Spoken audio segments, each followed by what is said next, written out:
What's going on, guys? Welcome back to another episode of The Modern Man. This is a show where we like to tackle, discuss, and really explore the different challenges and obstacles that men go through in today's society.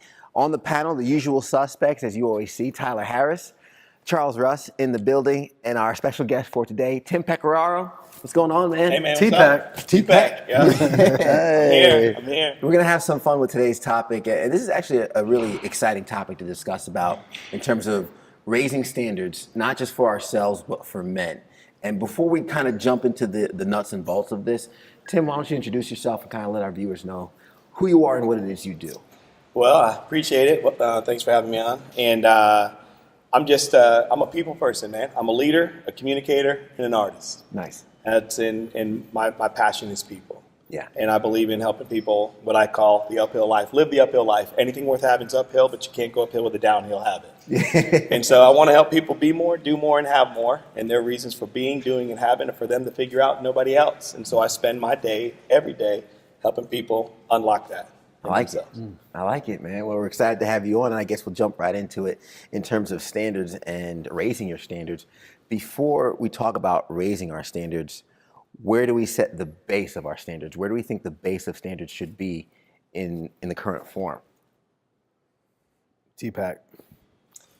Wow. That's a great question. Because I know, it's going to be relative to your own experiences, number one. I mean, everything begins with, that domestication that you come up with in your own family, where you came from, those things that you're a product of, the environment that you've been in. And so, unfortunately, we have a disadvantage of trying to create a standard, especially when we're not sure, because it's elusive. Because we get very selective, and it's all situational. They're situational standards. And, because so many people, and I'm just going to make this comment because they tie together, but so many people they'll violate their own values, right, to satisfy a need. And to me, you have a belief, which is a foundation, and you have a value to me, which is the vision part, right? Because all of us believe something, right? We all believe something. And our beliefs, we could share them, but then they start getting differences and our opinions take place, right? But when it comes to our value part, the value is where we can start really sharing, because we may come from totally different walks of life, but if we can come together on value, we can start working together, right? But if I have a low standard, my values will come down. They are going to drop. And then what's going to happen is going to put me on shaky ground at my belief level, which will cause me, as a human being with a need, so let's just say I need certainty as a need, just love as a need, or connection as a need, I'll violate my own values to meet that need. And that's where it seems like it's an elusive thing. That's why you've got to be clear, I think, at a base level to start with the simple thing. What matters most to you? What is the thing that will not only just benefit you, but other people? And it's at a simple level. For me, like an example of a value is just being intentional about everything I do. In other words, I do it on purpose. And I want to be able to make it at least at that level. I want to start there, because then I can express beyond myself and see value come from me and out into the world. Yeah. Now, to start in terms of seeing those standards and those values, some people might not know what their standards are. Yeah. They might not necessarily have a vision or a value because they haven't taken the time to either reflect with themselves or with their environments to find out exactly what it is their standard is or what their values and beliefs are. How can somebody go about exploring that in themselves? I mean, the topic of today is how we raise them. Yeah. And so I think your standard is just where you are right now. It's just taking an honest look at where you are, because there's a big difference between where you say you are and where you are. And so taking an honest look at where am I right now with my business, with my relationships, with my body, with my mind, and understanding that now becomes the floor. And when we talk about raising it, it's now looking at how can we take it to the next level and raise those standards. And I think this will be a reoccurring theme for me, because this is something I've just been listening and reading a lot about lately in regards to this conversation. But if we think of standard as the thermostat of our life, see, the thermostat is where we're currently at and where we're comfortable and where we're sometimes complacent. And when we all of a sudden have periods of time where things heat up, where things get better, we'll somehow figure a way to get things back down to where our thermostat is set, to where our standard is. The same is also true if all of a sudden we go through a period of time where things aren't going so great, we'll figure out a way to get them back up to where our thermostat is set in that standard. And what I'm excited about is later on in the episode, really getting into how do we raise that standard, which is how do we raise our own internal thermostat. But the standard should just be, where am I today? And being very objective about it. You are where you are, and no matter where that is, good, bad, or indifferent, that's the standard now. And let's get on to how do we get that thing moving up. I would offer like maybe a slight word manipulation. From my own experiences, my own trials or whatever, there are times I've been below what I would consider my standard. And, and I love to tell myself, and I guess that's also part of the episode, is raising the standard. Like, I'm never dropping below this. That's when I think standard. I'm like, that's basic, bottom line. I'm not getting worse. If I do a true self-evaluation and then I look at that evaluation and assess it, I may not be at my standard. I mean, like, no, this is bad. This can't be my standard. It has to raise. Now, as far as setting that standard, I love what you said. I mean, he went straight into the deep water, like, oh man, I'm a analytic action plan, boom, boom, boom type guy. And the fact that you explain that is awesome already. So you've already got, no, I'm giving you a clear 1, 2, 3, 4, 5, 6, how we're going to get this thing done. That's my type of conversation, my type of thought process. But establishing what your standard is, there's way too many variables. I think for me to give you a cookie cutter method, it's long conversations, it's some thought, and it should be something that you really think through. It shouldn't be something that you can do in 5 minutes or probably not even in a day. Your standard, and if we're talking about as a man, that should encompass everything you do, your fitness, your mental, your work, your family, relationships, all that stuff laid out this is my standard for my life. So to establish that, it'll depend on a lot of things. It depends on, okay, how much do you value your physical fitness? Where do you see it at? What do you want from it? I just want to be able to get off the couch and be basically functional versus I want to be a savage. Yeah. Neither one of them's wrong. I think I know kind of what we would all say, but neither one of them's technically wrong. That guy just, look, man, I do 30 minutes Pilates and I walk 3 miles twice a week. That might be his standard, and he may be okay with that. So establishing your standard, the key word is actually it's yours. It's what is going to allow you to have fulfillment at the lowest level. And identifying that in several categories, however you break your life down, identifying that in each category, laying it down, writing it down, letting yourself know that this is it, is kind of the base, I feel like, for setting that standard. I really like that, at the lowest level, because, I mean, really, when you think about it, you're at your lowest level when you don't know. Mm-hmm. And you're just kind of doing things. I mean, you're just doing life, right? And what Tyler said about just that really sitting down and asking those questions, not why am I doing this, why am I behaving this, but it's more of what, it's a what question. There's purpose underneath the what, that's where your why is. But I really like the introspection component with that. Is introspection gives you the insight that you ultimately are going to need in order to progress. But I really like that, like, figure it out, because one of our needs, again, it's that variety, and variety looks different for all of us, to be able to have some opportunity. For me, I like chaos. I really do.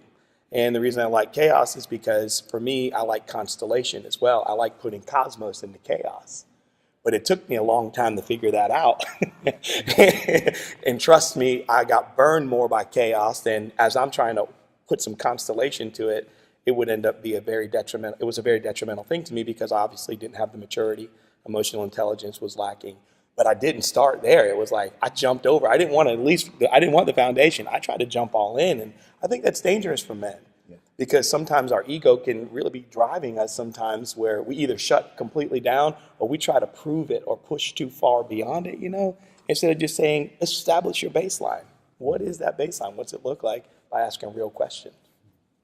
So we all establish our baseline. We find out what our standard is. And like you mentioned before, kind of living with intent, right? I think that's when we get to the point of finding our standard and getting to the section now of raising that, living with intent. what are the actions we take on a daily basis, or we can take on a daily basis, to go from where our lowest point, our standards are set, to actually start lifting that bad boy up? The number one way I know to raise your standard is to raise the standards of the people that are around you, meaning change the people that are around you. When you start hanging around people that are living their life at a much higher standard, it is impossible to stay the same. And so for me, that's always been the case.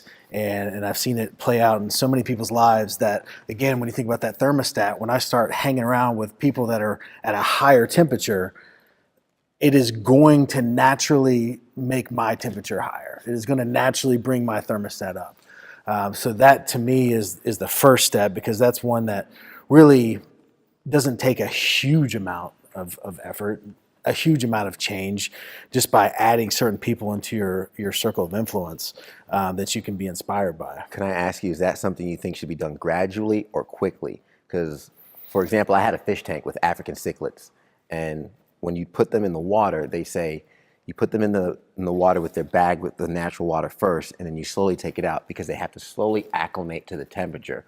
Or if they switch too fast, if the temperature changes too fast, they can die.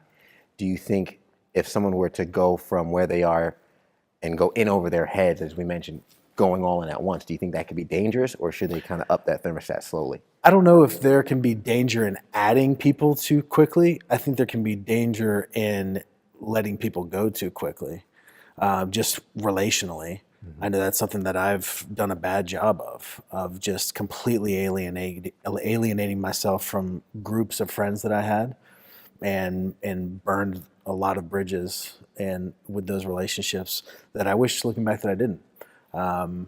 And so, yeah, I don't know if you can add people too quickly, though. I don't know if that, I can't, off the top of my head, think of a scenario where all of a sudden having a bunch of new people enter my life that are all living at a higher standard was necessarily a bad thing. Mm-hmm. But I would be careful, because you're talking about human beings.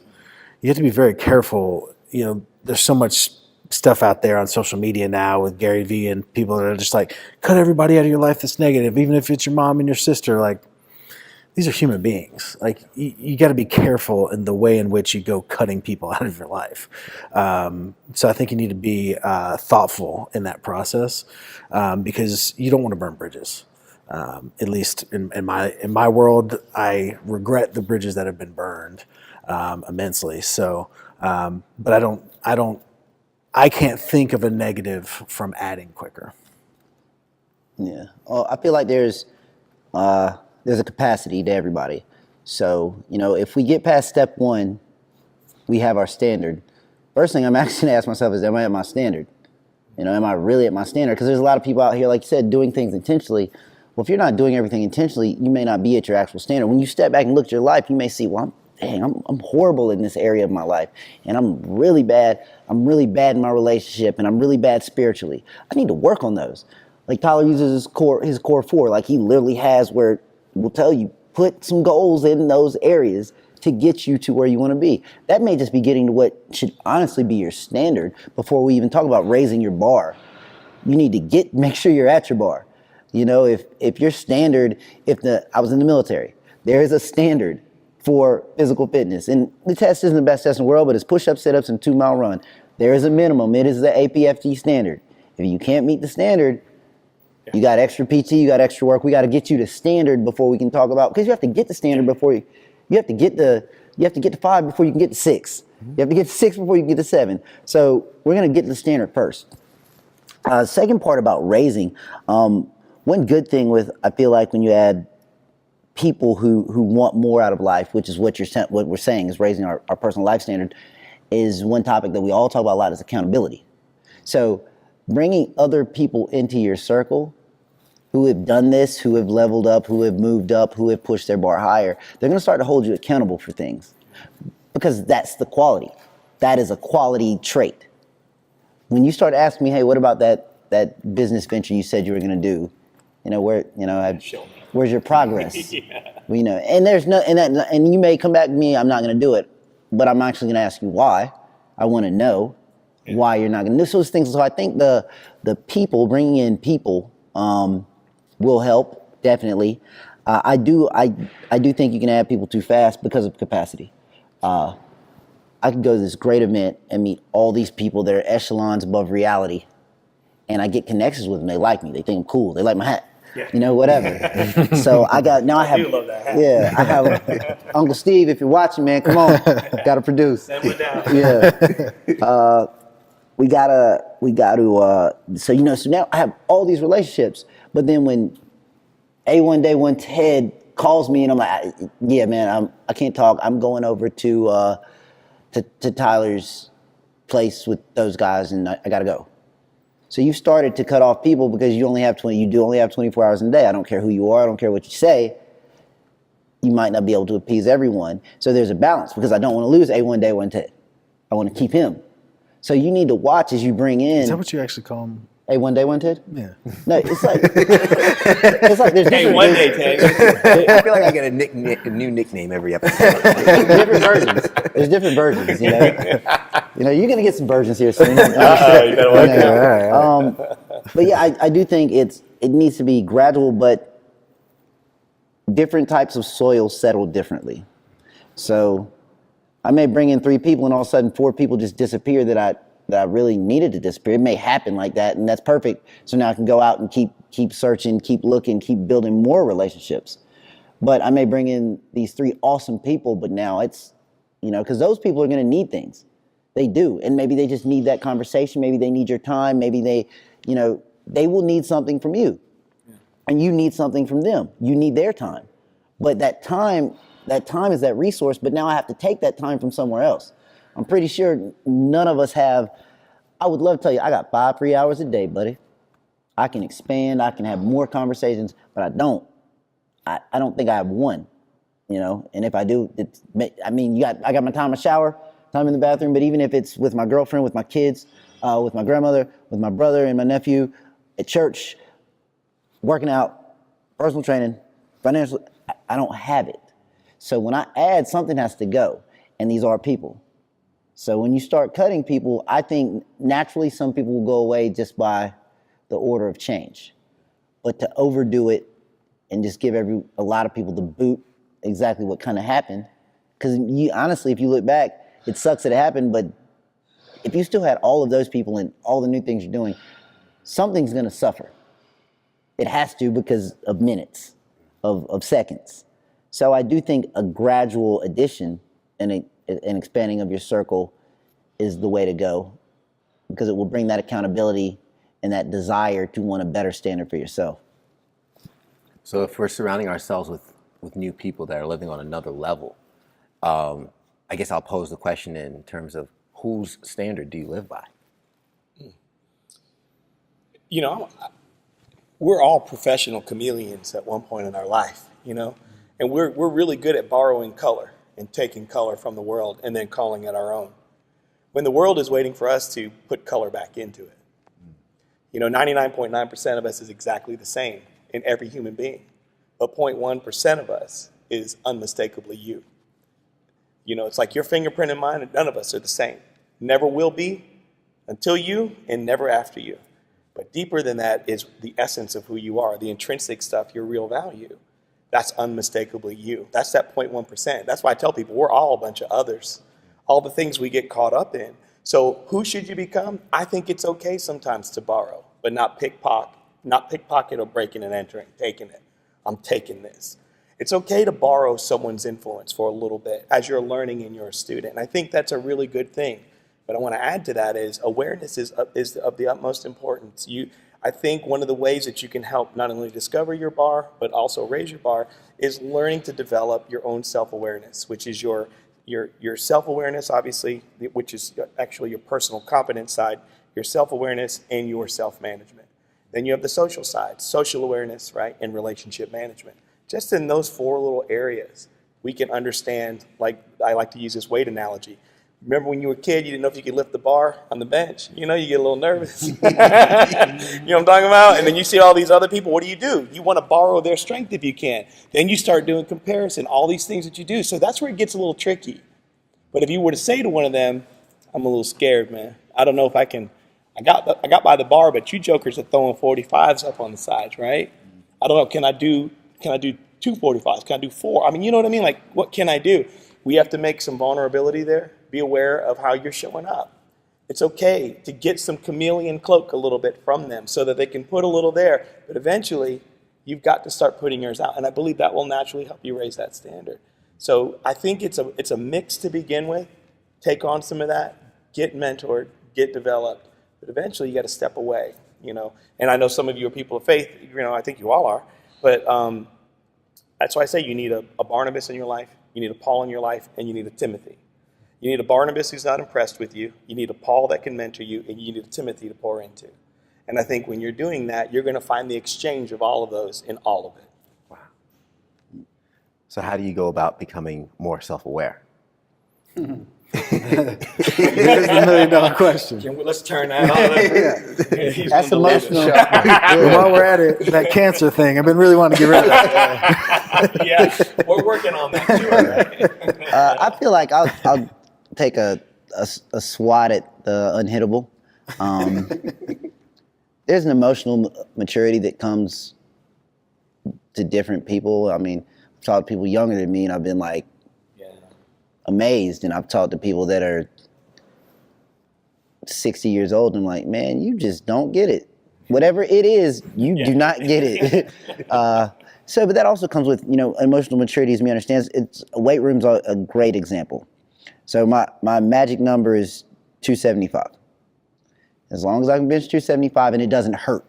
Like, as long as I, you know, because I try to limit, you know, we've had a lot of talks about training, and, you know, if you guys were, you know, bench press is not a functional exercise. It's not. But it's a exercise. 275. If I can put it back, good. Don't care about anything over that. Don't care at all. My kids are now in that high school age, and they're like, bench press. And I'm like, well, just watch your shoulders, but have at it. But that's emotional maturity. Can I do more than 275? Probably, but I don't care. That's my standard. And then within that area of life, in that area, I'm good. Yeah. I don't want to make changes there. Now, one thing I made a lot of changes in my church life recently. Like, I was going, but I wasn't doing anything. I was just there. You know, I go, I listen, and I'm out. Sit for the week. I'm good. Now I started participating, started bringing friends, started, you know, getting on board, started being a part of what was going on. So for me, I raised my standard there, and I need more. But but the whole point is that I was aware. But that's by analyzing my own standard. That could be a very key role for someone in becoming more self-aware. Look at your own standard and tell yourself, honestly, is that making you happy right now? What you've established as your standard. And at some point, hopefully you'll say no. But there are people who are just permanently complacent. Those people exist. And now a whole nother thought process is, are they actually in a better position in life than we are? Because they're happy. Yeah. They are happy, yeah. and they're laying in the grass with their kid, and they're happy. So to that point, with perception being reality, if they're happy, and we talk about, I pose the question for self-awareness because everybody's going to, like, you can't tell a mother that her child's ugly because it's her child. But we feel the same way about our businesses. We feel the same way about our artwork. If I record a song and I play it for you, that's the hottest song ever. But you might tell me, no, Ted, that's a terrible song. But I recorded it, and I could honestly look at it and think it's the best thing in the world. But my self-awareness is lacking in the actual quality of what I created. So that's why I guess I posed that question, kind of leading to in terms of who do we listen to?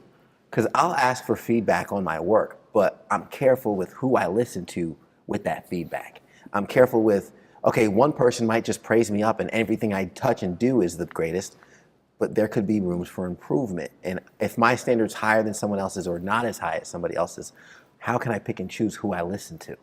I think you just threw three things, and if I don't say them, I got to get them out, because if I don't say them, I'll forget them. You just threw together self-awareness, value, and purpose all in one thing, like in one question, which is very awkward. So you can love your song, that's fine. You can be, if you're self-aware or not, you can love your song.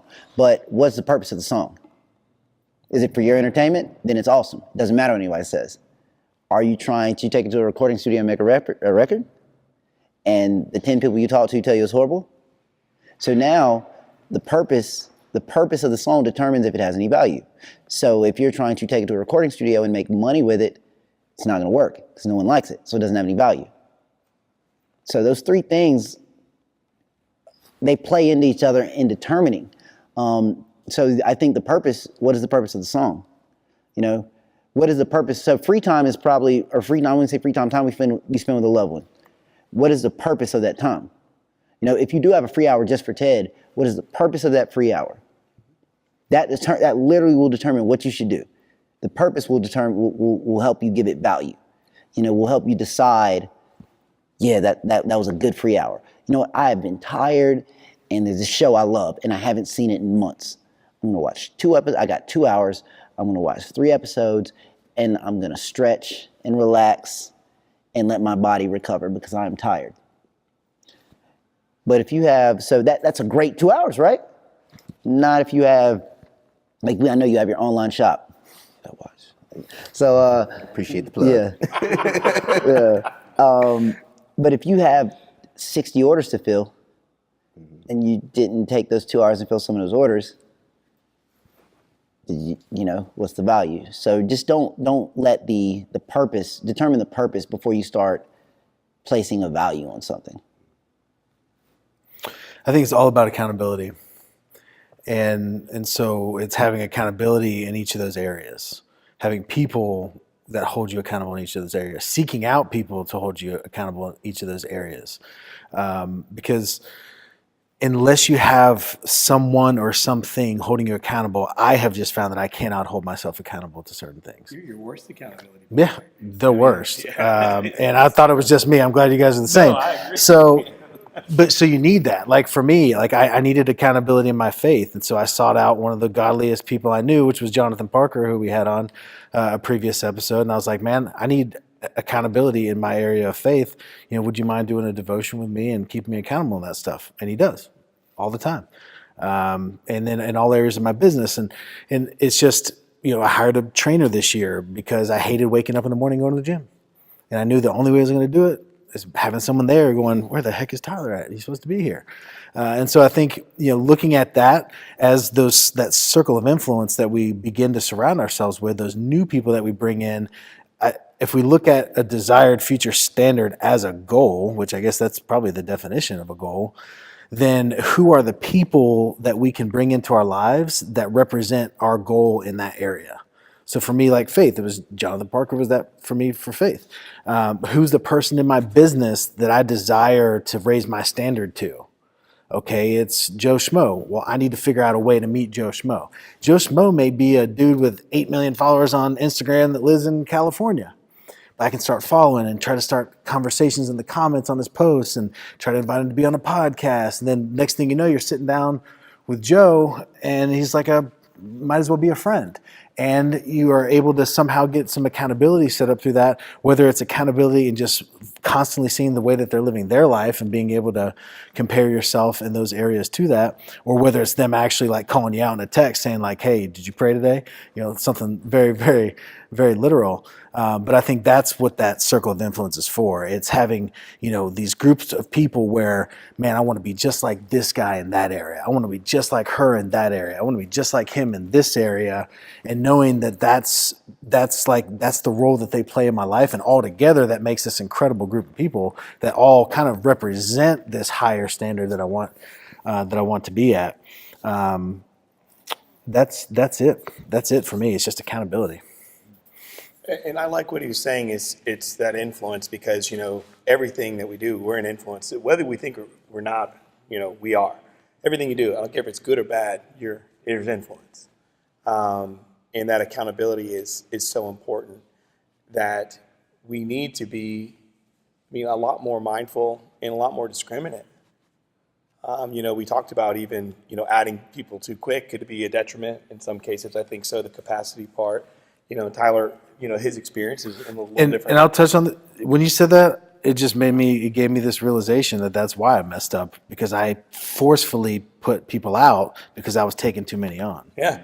And that's standards, right? It's going to affect us and have impact. And I call them necessary endings. and I think they need to be done with care. And this is tying directly into your question, and looking for that, bringing it to somebody.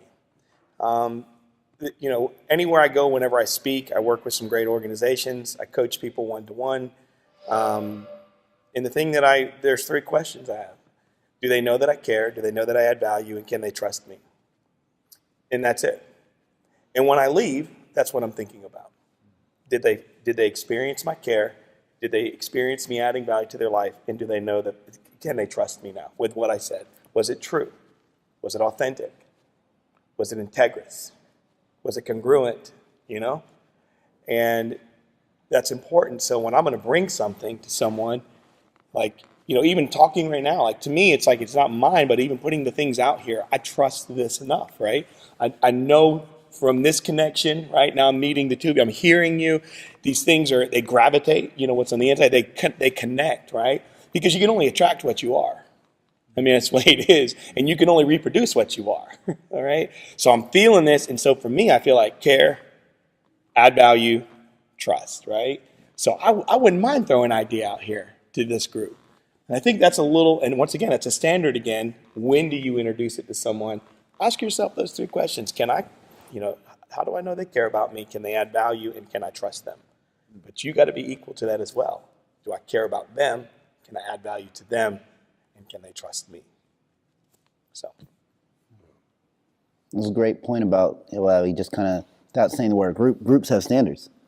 When you surround, so when Tyler was saying, you bring those people in, you become a group, groups have standards. Even the guys that I mentor, I'm like, now, and then the more I expect of myself, the more I expect out of you.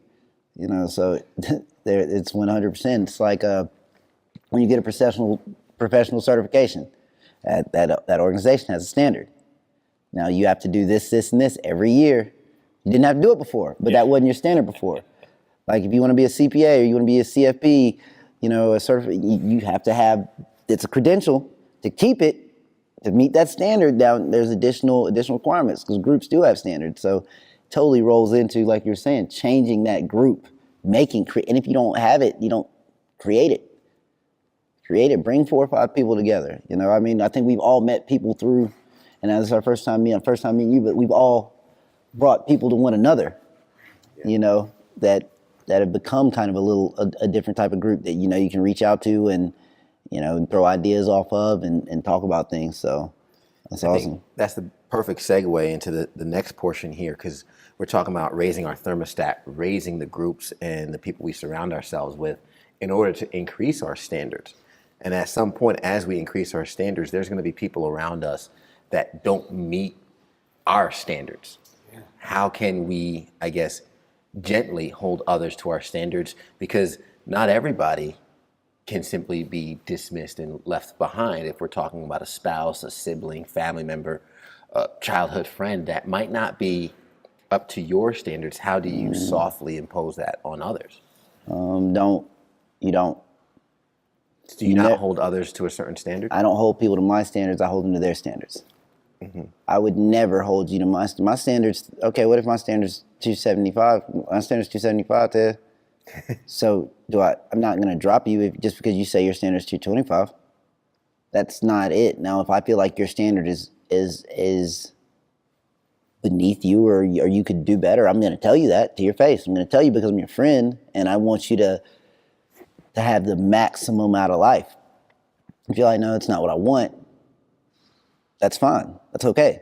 I'm going to hold you to your standard. The only time I feel like it becomes an issue and I need to sever that relationship is your standard pulling me down.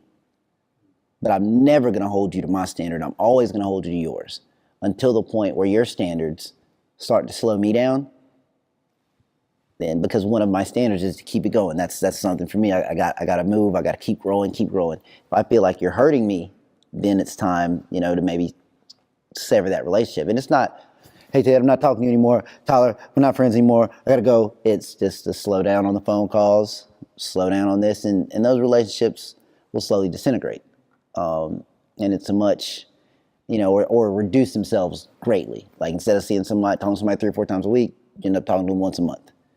But yeah, you got to hold people to their standards. We can't set someone else's standards for them. Because my standard, if I was setting your standard for you, it's for you to live a full life and be happy. But if we all wrote that down, if we all went in corners and wrote that down and came back and put our paper down, we each got to write 10 bullets. I'd be willing to bet none of us would even have the same bullet out of 40. Like not even one. 10 bullets of what our standards are. So I would just challenge it, make sure once I tell you my standard, hold me to it. Poke me in the hey buddy, you said this is what you want to do and you're not doing it. What's up? How can I help you do it? So that's my initial take when you say that, holding somebody to my standard. If you were in Charlotte and you were in Atlanta and I was in Tennessee and you were down in Savannah and we all said let's meet at this building and you pull up Waze app, Waze is going to give you 3-4 options each to get to the same location that we're going to. It's almost like the way our maps are in our own heads. The only difference is we don't get all those options in real time. And there's not a bunch of satellites helping us. Yeah. And so it is important, though, when we understand another person's journey. See, that's the whole way a GPS works is you say where you want to be, and then it tells you, it looks at where you are, and it helps you get there. But see, what we're doing is we're in different locations in our worlds and our own mental maps, even subconscious maps that have happened to us. We're living in a current world and we keep importing the past to try to make a future. And it gets too heavy. And what we need to do is talk to each other on that journey using the Waze app as we're going to the same place.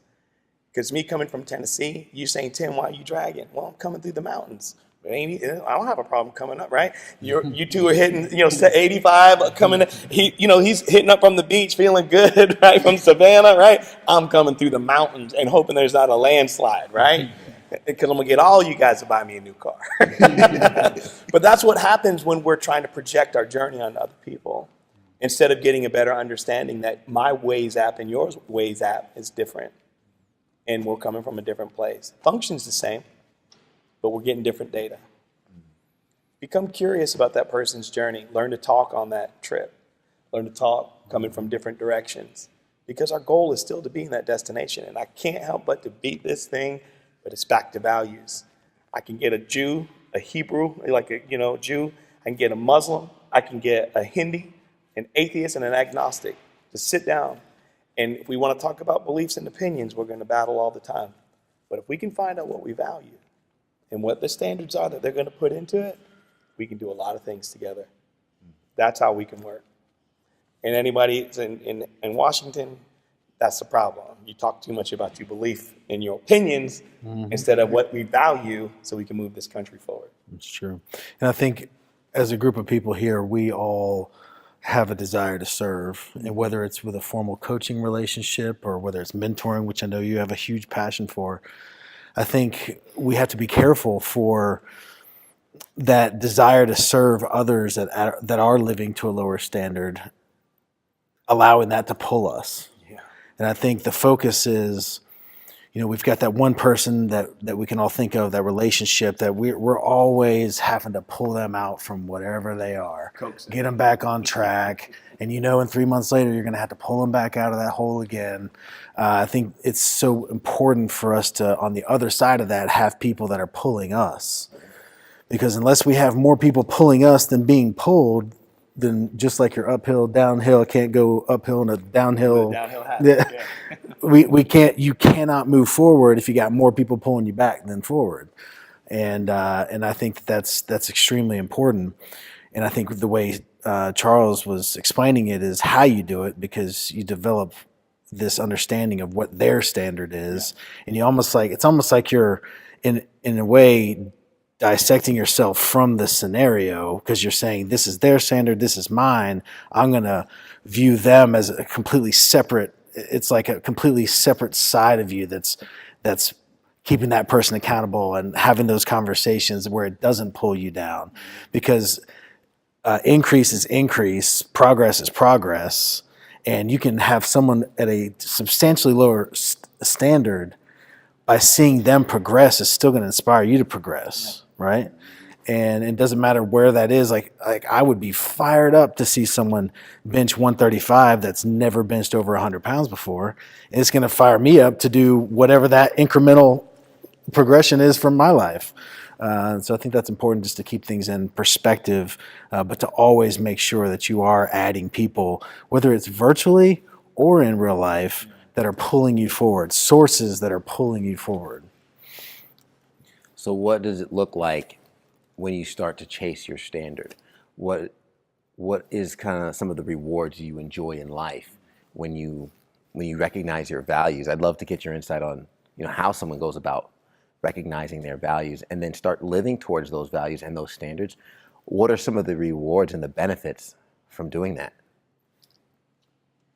For me, people ask me, why are people so important to me? Because, I grew up in so much dysfunction and so much brokenness, just trouble.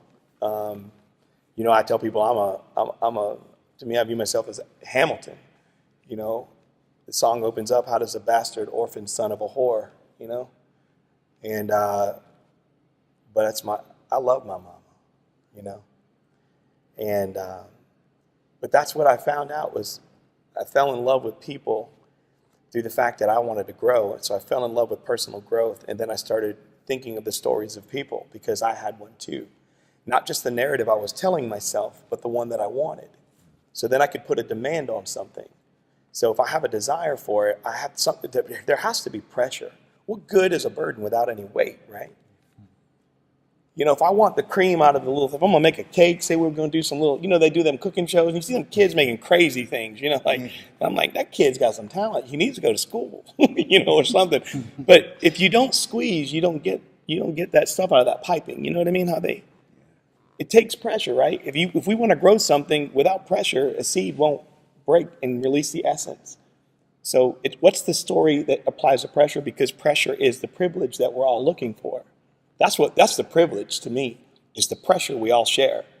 It's facing peer pressure. It's facing your story and the narrative and facing the pressure of saying, what narrative do I want to write? I got blank pages. Hopefully there's more ahead of me than there are behind me, and that notebook will listen really good to me if I start writing, right? So for me, the benefit is doing back to introspection and really getting to the lowest, discovering what the lowest thing is. What makes me happy? What makes me smile? Now, happiness to me is okay, but I'm a joy guy. Joy remains. To me, happiness is like little cobblestones that you put together, some grout, you lay them all out to someone's house. But when you grout them, that's when you can walk in. It's foundational. It's the collective of all the happiness that makes joy bound together. And so it's finding those pieces of little things like that help you determine and find those values to me and then set standards to say, I'm keeping them. I will go no lower than this. And I may have to have a necessary ending, but that may not mean that I won't fellowship or talk with you, but it means that I'm going to be further away from you, right? Because I can't function that way. But the byproduct is, man, in peace between the stillness where silence is the sound. When I lay my head on my pillow, man, I have peace. And it's not in a flattened space, man. It's sacred. It feels cathedral like this room. There's space in there. I don't feel crushed by things. And that's, to me, the value of doing that. So. I don't know what that means, but That's approval right there. Wait, do I have to cry?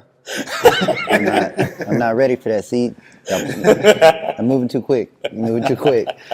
Well, man, that was awesome. Awesome explanation, awesome thought processes. When you talk about rewards, I have my method. I say it over and over. I'm a system guy. My major in college was systems engineering, and I actually liked it, weirdly enough, because it's systems. It's this to this to this. And that's what I like to give people. When I spoke at GVL Hustle, one of my things is I'm going to literally give you something to actually do. Yeah. I want you to walk out of here tomorrow and you can do this. I'm not a pie in the sky person. That's just never been me, because the same thing you say about happiness and joy, I say it about motivation. One of my favorite dudes here talk is E.T. E.T. is awesome. But if you listen to E.T. at 7 o'clock in the morning when you get up, where's that E.T. speech at 12?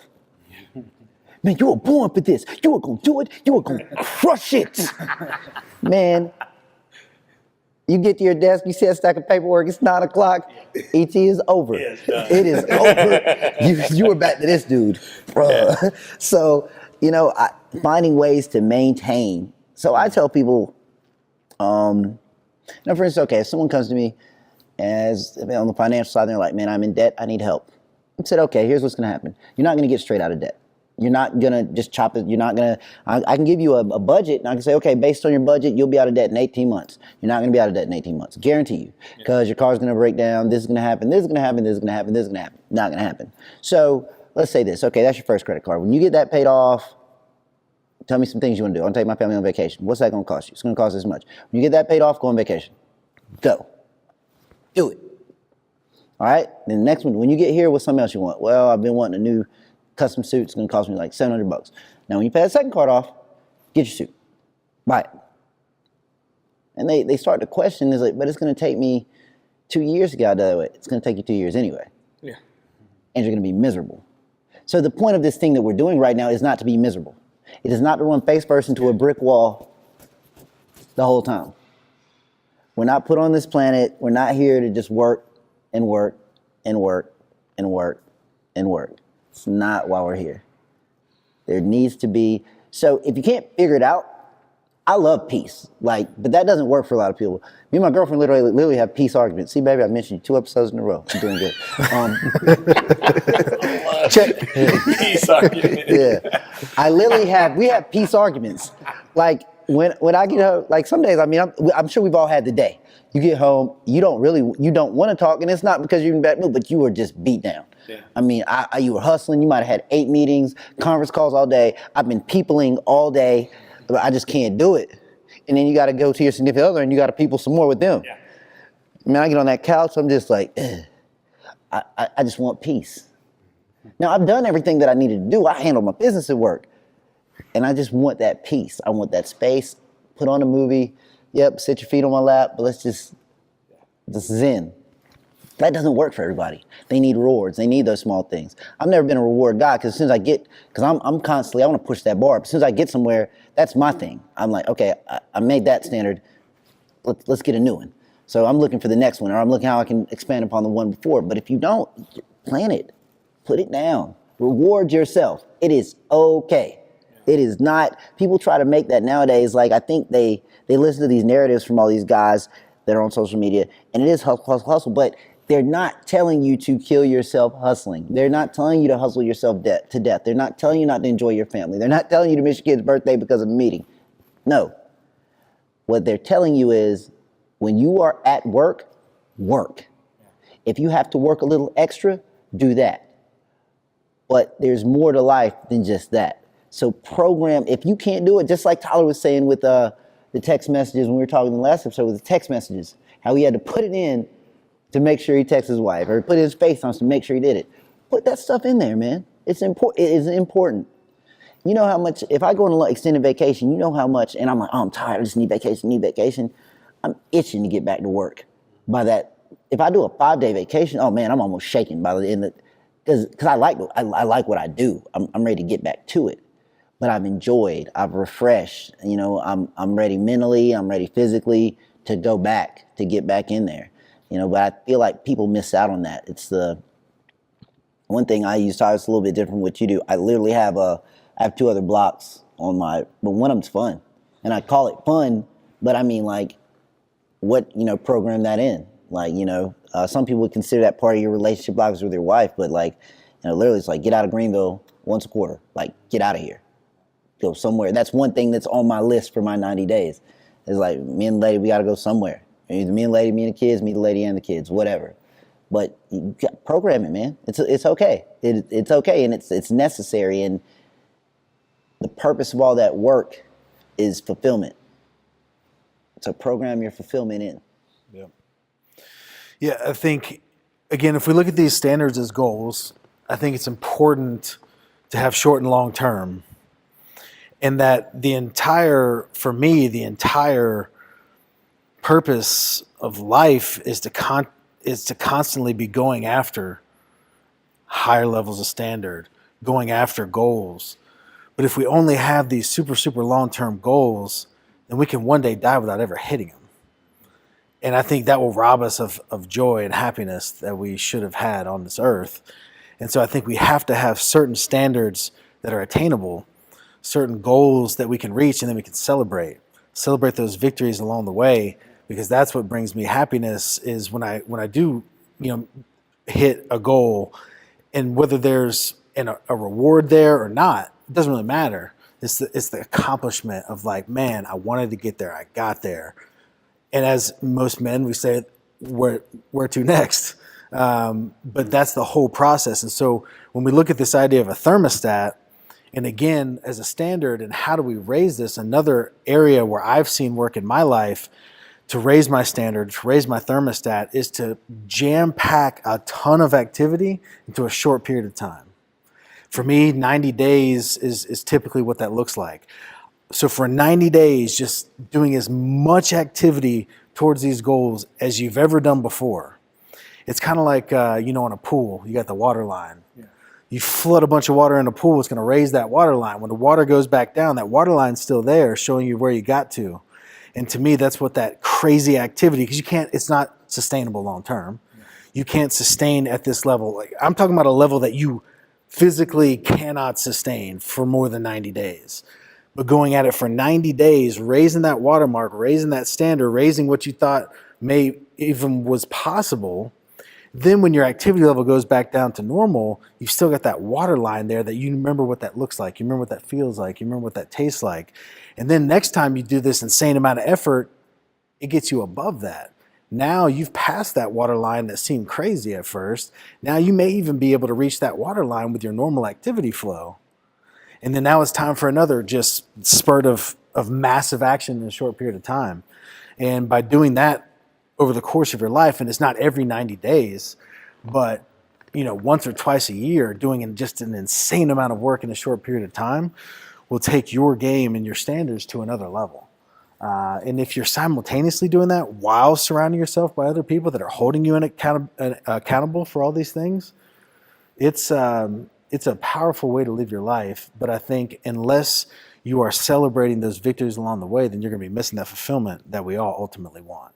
Because there's no point in getting 10, 20, 30, 40, 50 years down the road, having achieved this success or this standard that we wanted, but not being happy. I mean, that to me, I'd rather be lazy if I'm going to be unhappy either way. So why go through all this massive effort? Why go through all this struggle? Because there's going to be struggles on the way to meeting any standard. Why go through all that if you're not going to be happy at the end of it? And I think the way to do that is by having standards in all the areas of your life. If you've got a standard for your mind and your relationships and your body, then when you reach the business standard, you can look around and say, oh man, this is awesome because I'm in the best shape of my life also. And I'm in a great place spiritually also. And my wife and I are great also. But if one of those things get out of check, then it'll always be, oh, this is great, but there's this big gap here. Mm-hmm. And so to me, it's going all in all areas and surrounding yourself with other people that are doing the same thing, again, proportionate to wherever they are in their life. So quick question before we wrap up here, in terms of standards as they're being met, do you think it's important to continue to raise those standards? Do you think complacency with the standards could kill the growth? I think you have to. Mm-hmm. And that's the uphill, downhill. I can't remember. It was awesome. But I think if you do not raise your standards, you will fall below your own. And the more I've been learning about this, like your brain will create obstacles. It will create problems for you to have to solve to be able to stay the same. So if you don't have a standard that you're chasing, you're inevitably you can't just say, okay, I've made it. I've gotten here. This is just where I want to stay at. And I'm good. Your body you're biologically, you will create problems and struggles to be able to stay there that would take the same amount of effort to stay there than it would to get to the next standard. Yeah, and I think it would be really good to let people know that perfection is not a standard. Because that's what people are trying to do. They're trying to find this perfect walk, perfect talk, perfect life. It's not going to happen. Perfectionism, all you're going to do is you're going to beat yourself up. It's kind of like you know, in sports. I remember because I was a freestyle wrestler, and I remember, you know, my coach would be like, listen, I'm not trying to get you to practice until you get it right. I'm trying to get you to where you won't get it wrong. And he goes, but you're going to get it wrong because you're dealing with another person. It's a lucha sport, you know, it's person on person. It's combat, right? So when we get to baked into perfection and try to put that as standard, I think we need to release ourselves out of that and get more into the word of excellence. You know, and I think if you really want expansion, you need to be excellent. A lot of people try to expand and grow, and what they'll do is they will relinquish the responsibility of being excellent. And so determining what excellence is for yourself, you know, because growth can only be sustained by structure, which I know you like steps and practical things. You know, this building would not be here without the proper structure. So as they add on to the building, based on where beams are and everything else, you can add to it. So it is going to be a regular process. We're going to enhance some of our standards. They're going to improve. They're going to go up a little bit. Some of them may just stay. I mean, it's high enough, right? And not high enough meaning it's good enough, because we know good's the enemy of great. It means it's solid. It's bedrock. It does not need to move. But we can always get it challenged because something happens. And right, because we cannot control this world. We can't control situations. We can't control people. The only thing we're in control of is ourself, our mind, hopefully. We're working on it. And what's going on inside of us. Other than that, that's all we got. So just make sure, I just want to say, don't let perfection be a standard. Yeah. It's elusive and you'll never win. And every time you reach it, you're going to find out you missed it. Every time. Well, guys, if you've made it to the end, some of the closing points here is, first and foremost, audit your current position and find out what your base standard is. Secondly, surround yourself with those who are living at a higher thermostat level. I love the analogy with the thermostat in terms of what level you're living your life at. Increase that level. Surround yourself with folks who live at a higher standard, so you can then again raise yours and continue to raise your standards as they are met. Don't become complacent with where you are. So continue to grow. And our main worry, it sounds like, isn't that you're going to set your standards too low and meet them. It's that you're never going to chase the higher standard. So set the high standard, reward yourself along the way. And I want to close with a quote my dad told me, which really kind of changed the course of my life. He said to me, son, set your standard and demand it. And don't accept anything below that from other people. Since I've done that, I've grown a lot personally, and I've seen the people around me grow. I've seen my circle grow as well. So if you're listening, set your standard and demand it, and go out there and be a modern man.